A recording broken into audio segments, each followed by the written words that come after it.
In the heavy darkness of the Parthian camp, far from the marble halls of Rome, Marcus Crassus sat slumped and shivering, the flickering torchlight casting his hollowed face in shifting gold and shadow. He was no longer the master of fortunes, no longer the man whose name had rung out with awe in the streets of the Republic. Here, amid the alien silence and the scent of foreign soil, he was merely a captive, a fallen general stripped of command of hope and soon of breath. The hands that once counted the riches of empires now trembled empty and stained with the dust of defeat. Above him the moon was hidden, and every sound in the camp seemed muffled by a dread too deep for words. It had begun with confidence, a column of 40,000 Roman soldiers advancing across the parched earth banners, snapping in the sun, convinced of their own invincibility. Crassus, richest of the triumvirs, had thought to carve new glory from the east. But the gods had not smiled upon ambition. In a single bloody day, Parthian cavalry rained arrows down upon the Roman lines, turning strength to panic, order to chaos. Desperate Crassus watched his son Publius, his pride, his legacy, lead a doomed cavalry charge into the storm.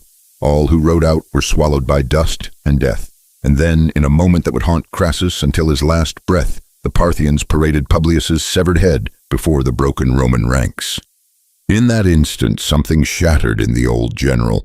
The steely resolve that had once built empires dissolved into ash. As night fell and the Parthians withdrew, a stunned and wounded remnant of the Roman army staggered into the darkness, the howls of loss echoing through their ranks. 4,000 of their number, too injured to walk, were left behind in the blood-stained dust, their fates sealed without ceremony. The survivors, barely more than a shadow of an army, stumbled through the desert leaderless and afraid. Another 2,000 vanished into the endless black, lost to the wastes. Behind them, Parthian horsemen tracked every footstep, silent and merciless, dispatching the weak and the lagging as the sun rose. It was not a retreat, but a funeral march.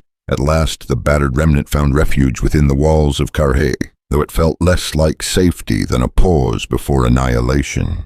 When morning dawned, the Parthian general Surena sent envoys with terms the Romans would be allowed to depart, if only they would swear never again to breach the eastern border. To Crassus, hollowed by grief, sick with humiliation, and haunted by the memory of his son's lifeless gaze, the offer felt like salt in an open wound. He could not bear the thought of such an end. No triumph, no redemption, only the shame of a failed campaign and the scorn of Rome. In his desperation, he refused the terms, hoping for some turn of fate that would restore his shattered dignity. But fortune had already fled. Parthian soldiers closed in, and the last vestiges of Roman power dissolved. Crassus was seized, dragged from his horse, surrounded by silent, impassive faces. There was no sympathy, no recognition of the greatness that had once commanded legions and swayed the fate of states. Here he was only a lesson, a man who had believed himself above fate, brought low by forces he could not buy or charm. His captors stripped away his armor, his rings, even his voice. His words were lost in the hush of judgment. In the smoky gloom of the Parthian tent, Surena awaited, stern, inscrutable, holding the fate of Crassus like a coin between his fingers. Before the assembled nobles, Crassus was paraded as a living trophy, a reminder that Rome's pride could be humbled and that gold, no matter how bright, could not buy back what ambition had lost. It was here, beneath the indifferent stares of strangers, that the final punishment was revealed, gold molten and gleaming. The metal that had raised Crassus so high was brought forth. He watched in numb horror as it caught the torchlight, the symbol of all he had ever pursued, now transformed into an instrument of silent, unspeakable doom. There were no curses, No cries, only the unbearable silence of a foreign court witnessing the end of a legend. The gold that had once flowed through Crassus's fingers now glimmered as a final chilling answer to his insatiable hunger. In that last moment, as the weight of his failures settled upon him, Crassus was forced to confront the emptiness at the heart of all he had built, that the man who had owned more than any Roman was at the end powerless to shape his own fate. When the darkness claimed him, the Parthians watched without pity. They understood the message, and soon so would Rome. In death, Marcus Crassus became a parable, a man who mistook wealth for destiny, and whose legacy was sealed not in marble, but in silence and shame. The golden gleam that once promised immortality became the mark of his undoing, and in the hush that followed, the world remembered ambition unchecked can turn even the brightest treasure into the deepest grave. In the dim heart of the Parthian camp, where strange banners fluttered and torchlight played upon foreign faces, Marcus Crassus stood at the precipice of humiliation. Once his name had commanded armies and awed senators. Now it was uttered in low voices, a cautionary tale for those who would let ambition outrun wisdom. The heat was oppressive, pressing down like an invisible hand, and the air was thick with the acrid scent of defeat. Crassus's soldiers, ragged and broken, had threatened mutiny if he refused to submit, forcing him to confront not only the Parthian general Surena, but also the bitter truth of his ruin. When Surena finally beckoned, it was not as a conqueror extending mercy, but as a master eager to display a new trophy. Crassus was forced to mount a horse draped nearly head to hoof, in gold gleaming, ostentatious, absurdly heavy. The message was unmistakable. The riches that had built his power now served only as instruments of mockery. Around him, Parthian soldiers smirked in silent contempt, watching Rome's wealthiest man become a grotesque spectacle. The golden mount bucked and thrashed, and Crassus, once the master of vast estates, clung desperately to the trappings of his old life as the ground seemed to shift beneath him. The scene soon descended into chaos. His guards, sensing treachery, tried to intervene, a futile gesture. The Parthians responded with swift violence. Roman pride and protection, battered and outnumbered, were swept away in a moment. Crassus was dragged from the horse. His hands, once grasping at wealth and command, were severed from their purpose, and the echo of his authority vanished into the dust. He was a general in name, only stripped of power, before an audience that neither feared nor pitied him. His captors held him firm, the flickering torchlight glinting off the edges of gold and armor, while Surena pronounced the final sentence. Crassus, whose longing for riches had eclipsed all else, was confronted now by a bitter irony. The Parthians, their eyes cold and triumphant, prepared his punishment, a cup brimming with molten gold, the very emblem of the greed that had brought him so far and now to this end. There were no wild jeers, only the chilling silence of a foreign court witnessing the undoing of a legend. In that silence, Crassus's mind must have raced memories of Roman grandeur, the sweetness of power now soured by the taste of dread. He was forced to face the ultimate reflection of his desires. Without need for brutality, the symbolism was overwhelming. Gold, once coveted and hoarded, became his final draft. Surena's voice was grave, almost ritualistic, as the punishment was carried out, a judgment not merely on a man, but on the ambitions of a civilization. In the golden light, Crassus's legend flickered and dimmed, swallowed by the very substance that had defined his rise and precipitated his fall. When it was finished, the Parthian camp returned to quiet. Roman voices faded into the endless night, leaving only the memory of a grasping hand reaching for glory now forever empty. The shadow of Marcus Crassus lingered no longer in the wealth he amassed, but in the lesson his fate inscribed upon the world, that in the end, the treasures for which men sacrifice all may become the very darkness that claims them. In the waning light of the Parthian encampment, shadows danced against the foreign banners, and a thick, uneasy silence pressed down on the air. Marcus Licinius Crassus, once the richest man in Rome and master of ambition, now sat captive in the heart of his enemy's camp, stripped of the crimson and gold that had defined his power. Only days before he had commanded armies and demanded the awe of nations. Now disarmed and diminished, he was paraded as a spectacle, his armor and his legend tarnished by the dust of Carrhae. His defeat was total, as much spiritual as it was martial. The fields of Carrhae were haunted by the memory of slaughter Roman eagles cast into Parthian dust, the shouts of dying legionaries still ringing in Crassus's mind. The proud banners of Rome had fluttered and fallen. Dragged from his horse, he had tasted the contempt of those who had once feared his name, their eyes glinting with a satisfaction born not merely of victory, but of the chance to judge a man who had made gold his god.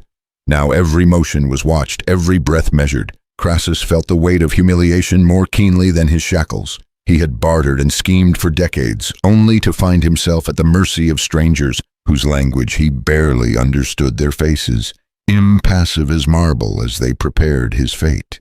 Crassus tried to negotiate, even now his voice hoarse, his offers desperate. Gold land tribute he promised, but the Parthians were unmoved. To them he was a trophy, a cautionary tale come to life. In the flickering glow of torchlight he was led before Surena, the Parthian commander whose gaze was as cold as the metal about to seal Crassus's end. There was no mercy in those eyes, only the chill pleasure of judgment. Servants entered with a great chalice glimmering in the half-light, filled with molten gold, a fitting tribute to the man who had measured his worth in wealth and devoured empires for profit. Hands that once grasped at power now trembled empty and helpless.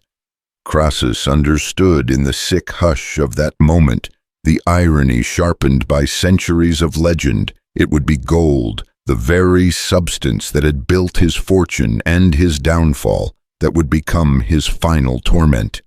No blade, no spear, only the gleaming, deadly metal heat radiating from its surface like the sun's own wrath.